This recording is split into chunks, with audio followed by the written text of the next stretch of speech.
Well, several organizations against gun violence, they are hosting events this weekend meant to promote peace and to help the community heal. Tatiana Cash spoke with two event leaders about this weekend. So, Tatiana, what are they hoping will come of these events? Well, Jeff and Mel, I asked both a reverend and a community activist the same question because Toledo gun violence isn't new and it's a constant issue. So why host these events? And their response? We can't see change if we don't try. Rochelle Russell and Xander's Lord Sire Heights beam with mixed emotions, excitement, a little nervousness, and more. Since 3 months of hard work is coming to a head with the Stop the Gun Violence motorcycle rally tomorrow. It's something that needs to get started to speak about, to try to find out a remedy, especially when it comes to the youth. We need to understand why, how, and what can be done and to prevent from further tragedies from happening through gun violence. So far, the city of Toledo has had 33 homicides this year.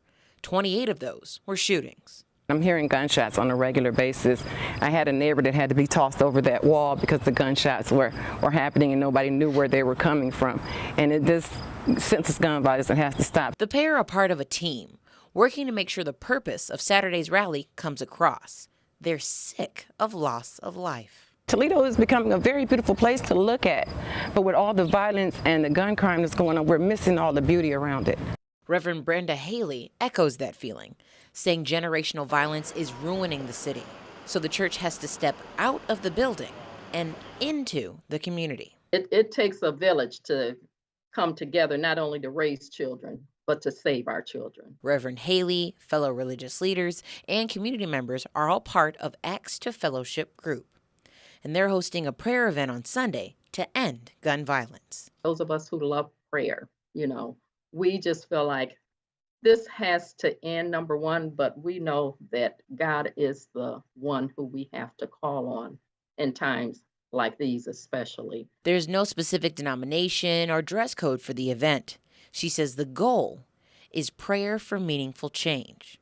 A miracle, really. And that's what I've been praying for, a miracle. It will take a miracle for things to turn around. The Stop the Gun Violence ride is tomorrow morning and starts at 11:30. It is going to be at the Sleepy Hollow Park, and that's at the corner of Richards and Dorr. And then that ride is going to end at Frederick Douglass Community Center. The call to prayer is going to be on Sunday at 5 p.m. right outside of the One Government Center in downtown Toledo. For all the events this weekend, the ask is that you show up and just be present, because showing up is the most important thing. Live in studio, Tatiana Cash, WTOL 11.